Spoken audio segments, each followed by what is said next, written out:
Welcome into Enterprise Center, the host of the first couple rounds of the NCAA Tournament. I'm Jacob Sersosimo. That's Gracie Barra. On Thursday, a lot of practice happening here at Enterprise Center for Friday games, especially a Mizzou game. That's going to be late at night. Grace, you spent all day Thursday at practices and locker rooms. Can you kind of get a vibe check right now of the games that are expected to be here on Friday?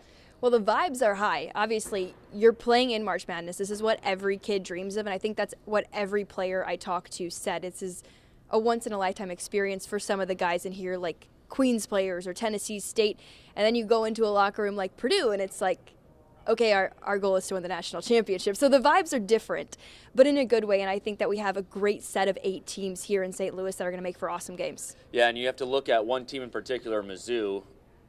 It's a home game, essentially. Well, I know Dennis Gates says what did he say? He said it's not Mizzou Arena. It's not Mizzou Arena or Norm Stewart court, so it's technically not a home game, but you're going, hour 45, 2 hours down the road, and you play here every year for a bragging rights game. It's pretty much a home game if you ask anybody outside of the Mizzou locker room, but them being able to be here, and this team knows they were embarrassed on this court back in December. They get a practice here on Thursday, getting ready for a really late, 9-10 start? 9-10 p.m. Yeah, against Miami.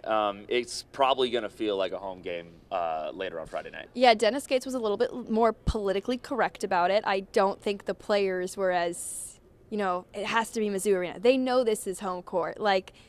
They have so many fans here in St. Louis. They know that Tiger Nation's going to show up, show out. And I think it was Aunt Robinson that said, yeah, at bragging rights, it's more like 50-50. Hoping tomorrow, way more than 50. And I think, Miami fans, I'm not sure they're making the trip. It's obviously during that Purdue-Queens game, too, that whole session. So there's going to be a handful of Purdue fans, but I would think the Tiger fans would have the edge. Yeah, I feel like the Tiger fans are going to show up big time to this. The players obviously really excited about the game that's to come on Friday. Grace had a chance to go in the locker room on Thursday to get their thoughts ahead of the first round. Hopefully we can do a little bit better this time, and I know we will. It's always a blessing to be in the tournament, so I'm really happy about that. What was your reaction when you guys saw Mizzou's name pop up in the St. Louis region? Really exciting, getting to play a home game away from home. Obviously, the location can't play the game for us, though, so it's still going to be a really hard-fought game, but just being able to be close, it's kind of an advantage in a sense, so that's really good. Just knowing, the energy that every team will bring, everybody's back against the wall, playing as hard as they can, so don't take anybody lightly. It's a new season. Everybody's 0-0, so, just bringing that new energy to the games. Not taking anybody lightly and taking everybody serious and giving it all we can have. Really excited, man. Just proud to be here, for me. I've been working for a very long time, and finally got my chance. Remember times, just me and my friends, or me and my old middle school teammates just sitting around my coach's house in the living room, just watching the games go on, and I always imagine, man, one day I just hope that I can be there too. I'm really excited. I feel like we should have a lot of Mizzou fans, a great energy. I think it's going to be great, to be honest. They definitely go show for sure, but last time we was here, it ain't go how it was supposed to. So this time, we'll make for sure that we get a fans something to cheer for. Yeah, it's kind of weird how we had that game here, and then now we can kind of come here and redeem ourselves and turn our season all the way around. So, I just look forward to it. I feel like it's going to be a great game. Definitely excited about the opportunity to represent our SEC conference, but also the tenure that I'm in here as the head coach at the University of Missouri.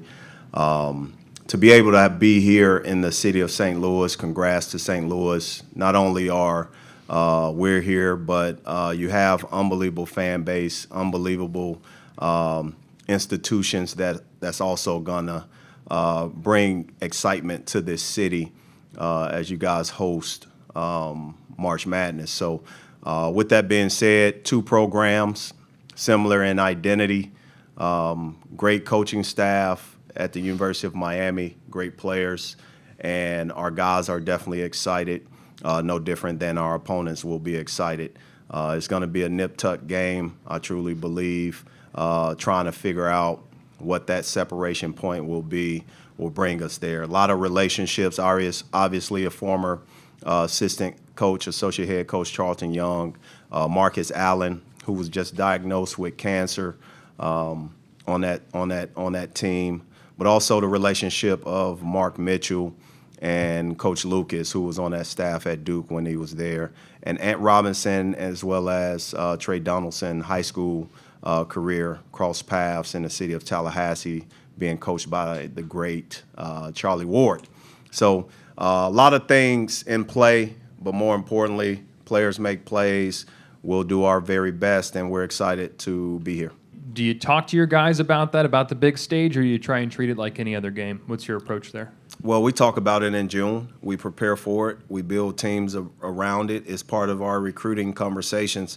So when you look at the big picture, you talk about your seasons as it relates to the summer, obviously preseason leading into that month or 2.5 before the games, and then regular season play, and what those obstacles present, and the identity of your team will change, and you'll see guys lead, you'll see guys become vocal, you'll see guys grow right before your eyes. But there's no doubt we talk about the entire course of the season, and these guys have been in tournament play. They've played high-level basketball their whole lives, and it's nothing new. So they talk about it amongst themselves, and if a conversation starts with a player first combo, then that helps us as coaches. So I'm just thankful our team talks about those things, and they experiencing them. They're fans of basketball. They understand what the NCAA tournament is, because the prelude to that is obviously being able to play in the SEC conference tournament. Well, I don't view anything as a home game because it's not at Mizzou Arena on Norm Stewart Court. I don't know. I can't project the season, the ticket sales. So we look at it as the NCAA tournament. And NCAA tournament is all about neutral sites. That's why the growth of MTEs took place, so you can have a postseason sort of experience in a preseason once you get selected and once you get the site that you're supposed to go to. So for us, we're just looking at it as a game at a neutral site court. Purdue travels, so I'm sure their fans are going to buy a lot of tickets. Queens, first-time tournament team. Coach has done a tremendous job there. They're excited. They're going to buy a lot of tickets. So whatever allotment that was given to us, I know it's not the entire arena. I do know that. So we'll see what it looks like, what it sounds like. But I'm excited about the opportunity. That's how I see it. And our guys are excited about being a participant in this tournament, and our staff are excited as well.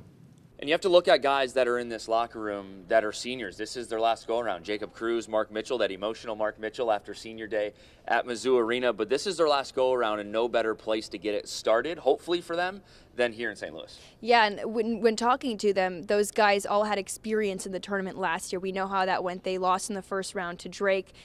And that's an experience they were able to learn from talking to them. They know what they can do different now. Ant Robinson said, March Madness is a different level of physicality. I don't think that these guys that hadn't experienced it previously understood what it was going to be like. So now you have the experience, and you have these guys like Mark Mitchell, like Jacob Cruz, that want to end their career on the right note. You also have a guy like Sean Phillips, who has never played in March Madness. He's been around to a handful of different schools, and now he gets to live out his dream. So it's awesome for all these guys, but I did get the chance to catch up with Jacob Cruz and talk about his career and playing in front of all these Mizzou fans. First, Jacob, I got to get your reaction. What was it when you saw Mizzou here in St. Louis in that bracket?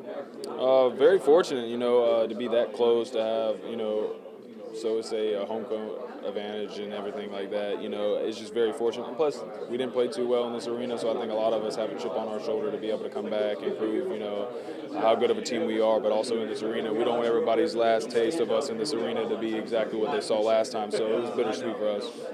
Does it feel like a full circle moment that you have that performance back in December and then you get a chance to redeem yourself here on the same court?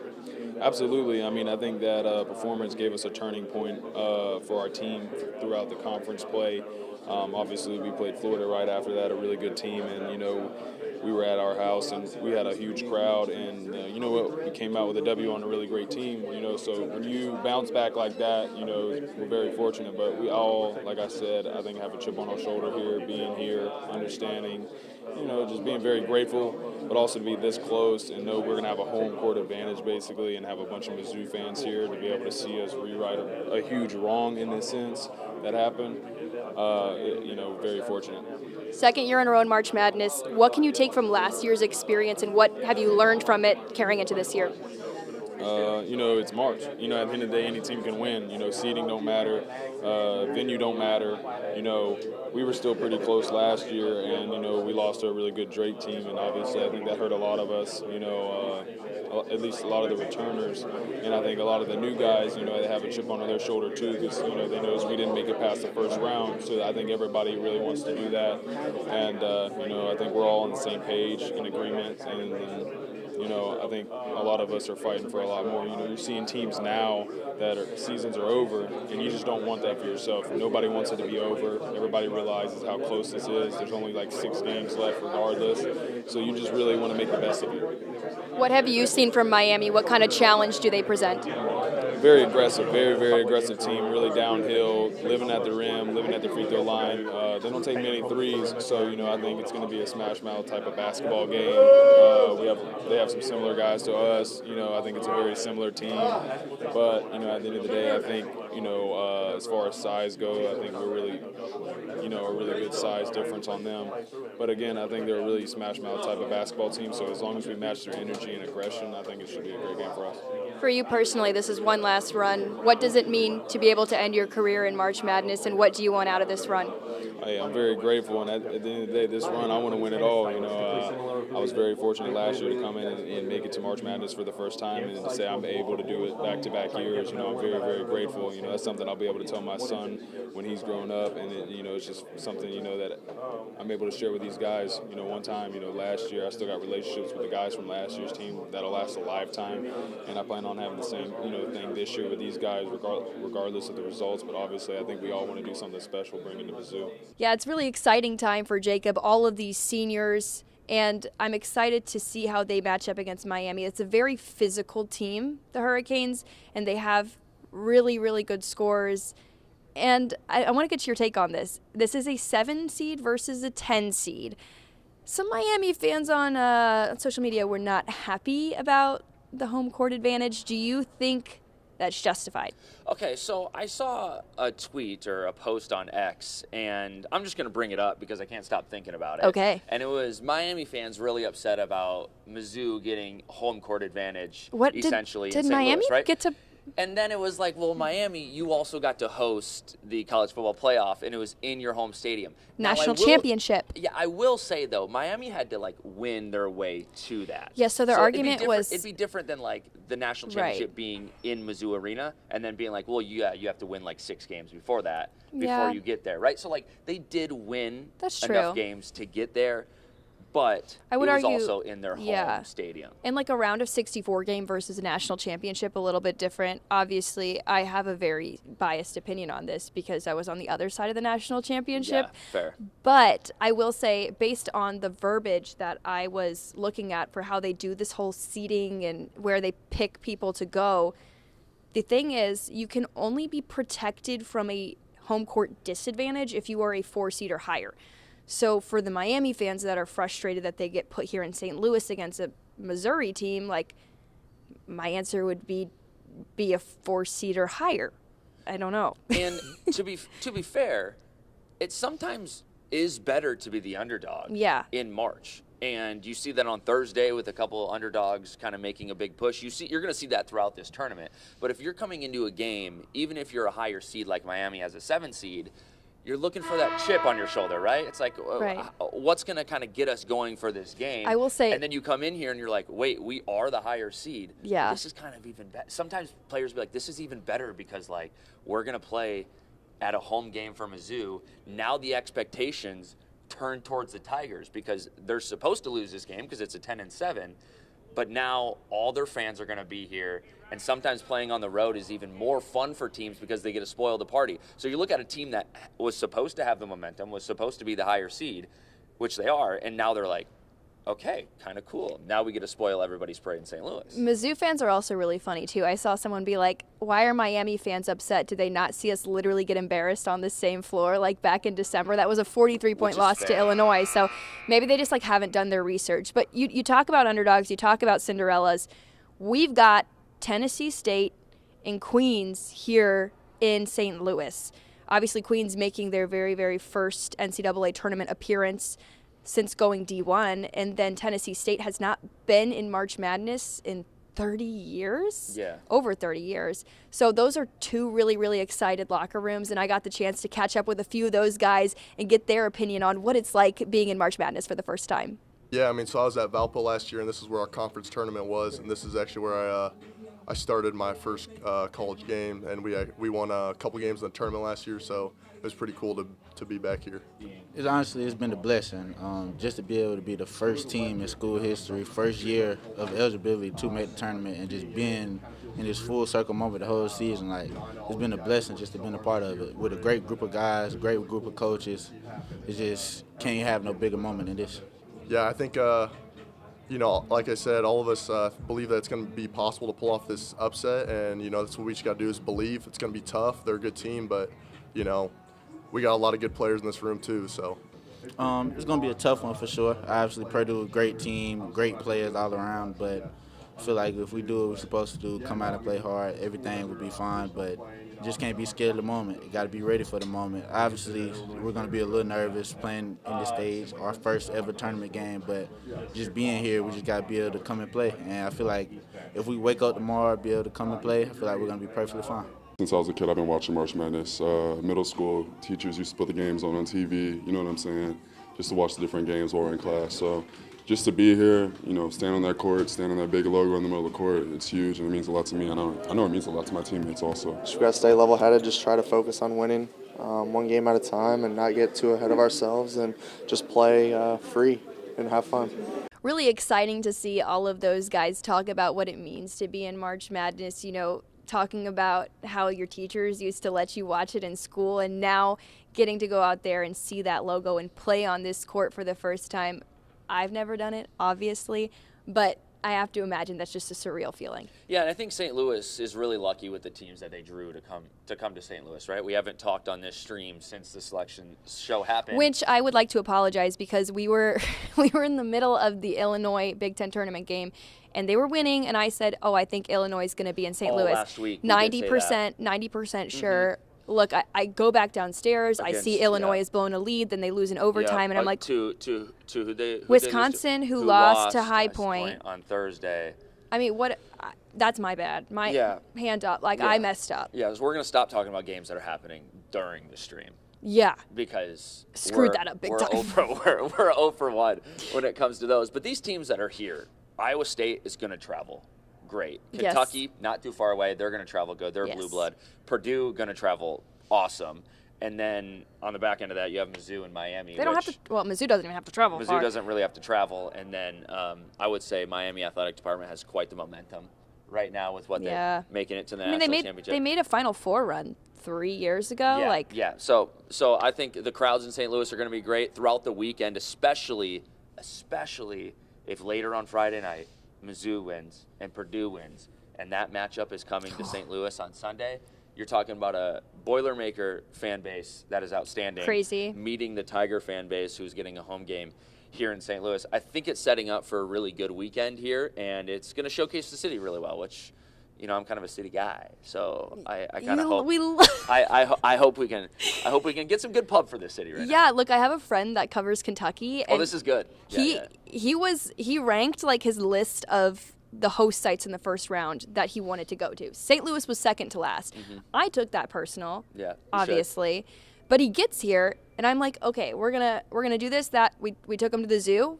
We took him to go to the Hill to have dinner, and now he went to a vinyl store in U City. He was oh my gosh. I talked to him too. He said he dropped some dough there. Yeah, $300 dough.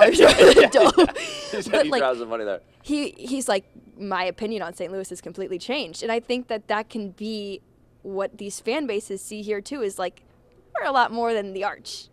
Yep, and wrestling's coming next year. I know they tried to get the World Cup of Hockey. They didn't quite get that, but especially with the Olympics coming, with soccer here in a few years, we're really looking forward to what this weekend can bring here at Enterprise Center. I think it's going to be some great games, even though there's some 2 and 15 teams that are meeting here. I still think the fan bases that are here, St. Louis got really lucky with who they drew to come to St. Louis. Let's talk about the team that normally is in this arena. Yeah, they've evicted them. Yeah, and for the week. First thing we have to talk about the Blues. Yeah. Grace, on your way to Enterprise Center. I noticed something. Yep. I think I've been like the lead reporter on this issue. Of all things, this thing. Yeah, like the important journalism I could be doing. This yeah. is what I've spent my time doing instead. There are 4 banners that hang outside the Enterprise Center. Jordan Binnington. Thomas is one of them. Thomas, oh gosh, who's the other? Is I it want to say Parayko? Jordan Cairo. Okay, maybe it's Cairo. Or Parayko. One of those. The important thing, the fourth one was Braden Shen. Yeah. So as I'm coming here for Arch Madness 2 weekends ago, I see Braden Shen still up. And they play the Islanders that following Tuesday. So I take a picture of it. I post it to social media. I say, do we think this gets taken down before Tuesday? I commented no. Yeah, and a guy responds to me and goes, "What are you talking about?" Well, yeah, he obviously doesn't know what he's talking wrong. about. I was right. No, you were wrong. No, my question was, did it get taken down before Tuesday? It didn't, because Tamar went to morning skate, took a picture of it. It was still up. And I said, no, it's not going to get taken down. Oh, I guess you were right. Sorry, my bad. Right. But it eventually, the moral of the story, it did get taken down. And who they replaced with? Jake Neighbors. Yeah, potentially the next captain of this team. That is what people on social, I posted it again. I said, update, no Shen. It's Neighbors. That's kind of how people are taking it. And I think, depending on what happens with Robert Thomas in the offseason, right, I think there could be a potential he gets moved. I know he's got no trade clause, and he's essentially the face of this franchise right now because no more Shen, no more Falk. Binnington, of course, but Robert Thomas was an all-star not too long ago. A lot of eyes are looking, is Robert Thomas going to be the captain of this team? But I think if you walk around town, everyone's saying Jakey. A lot of Jake Neighbors fans, and he gets the A on his chest when Shen is gone, and Monty says it's a simple decision to put the A on his chest. So I think if you're a Blues fan looking forward, and you have to look to the future because that's where the Blues are right now, you have to look towards Jake Neighbors. On Wednesday night, late game in Calgary, Blues lose in a shootout of that one. I think the story of that game, have you ever seen a coach win 3 challenges in a game? No. And look, Jacob, I did not know my hockey challenge rules. Mm-hmm. So, like, do you just keep it as long as you keep getting it right. ABS is kind of going to be like that. So you could have 20 challenges, and as long as you get all 20 of them right, you just keep it? And at what point, if you win 20 challenges, do those refs get put on probation for something? They're fired on the spot. They literally take them off the ice. They pull randos on the ice. They're you finish it. Yeah. Put on the stripes. The Blues still it's so weird to talk about, but somewhat in a playoff contention spot. Now, I think something to be important to mention is when the Blues are 5 points out, 6 points out, 7 points out, they keep getting points, whatever the case may be, there's a good 3, 4, 5 teams that are ahead of them. So not only would the Blues have to win a ton of games, but they would need a lot of help from the teams that are ahead of them. And you're looking at those teams all to lose 3 in a row, 4 in a row. So playoffs not necessarily probably in the picture for the Blues. I don't want to say never say never, but even if they're not in the picture and it's a stretch and it's not going to be like last year, I think what is promising is after you make those moves at the deadline, you have a locker room of guys that care. Yeah. And Monty's talked about winning is still our goal. You don't trade away and you don't find yourself in this hole and be like, you know what, we're going to pack it in. We're done. So I think the energy and the chemistry they have in their locker room right now is good for signs of the future. You need to build, yeah. Yes. And they got all those first round picks this year, so. They do have 3 first round picks at 2026 for now. Until, who knows what's going to happen after the season. Gets in his bag. But you look at the last time they had 3 first-round picks, and you're looking at Dvorsky, Stenberg, and Lindstein, who are all on Enterprise Ice a couple weeks ago. Where is it? Under there.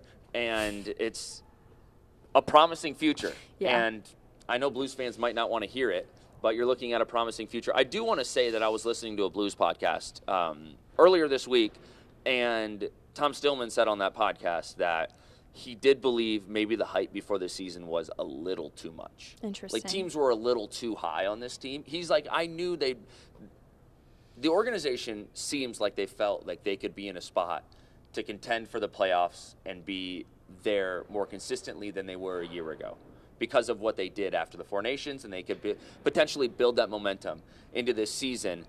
But, I mean, he has a point. Like, there were people talking, it could be us, or it could be people of the media or fans that are like, this might be a team. Are we talking Western Conference Finals? Are we talking, like, what is the future of this team this season because of how well they played at the end of last season? They should have beat Winnipeg in Winnipeg if it wasn't for 1.6 seconds left. So it's like, you know what this team could be this year, and I think people might have been just a little too high. But he said that's a good thing. If people are talking about how good your team's going to be, that's exactly how you want it. So I think if you take a step back before the season and you realize where the team is right now, it might be like, that might be a little bit more realistic. But I will say you just have to keep looking at Lindstein and Stenberg and Dvorsky and Snuggerud, who keeps getting honors of goal of the week, goal of the month, whatever it is. Third star of the week. And 6 points in 4 games. Yeah, like, you have to keep looking at those guys who can continue to build so we can sit in this building 2 years from now, 3 years from now, 4 years from now, and they're an actual real contender come March, come April. Yeah, it's something that I think we're all looking forward to. We could be doing it here. Instead of March Madness, we'll be talking about playoff hockey. We'll be wearing coats, though. And not too long from now. I think that's it from Enterprise Center. Yes. The games on Friday night. The winner of those games on Friday will play on Sunday. Mizzou on Friday night. Really looking forward to that matchup. Looking forward to what they can do. And talking to Laird Veach, who came in studio yes. Not too long ago, he talked about the opportunity that Mizzou has. And boy, do they have an opportunity in St. Louis. For Gracie Barr, I'm Jacob Sersosimo. Thanks for joining us.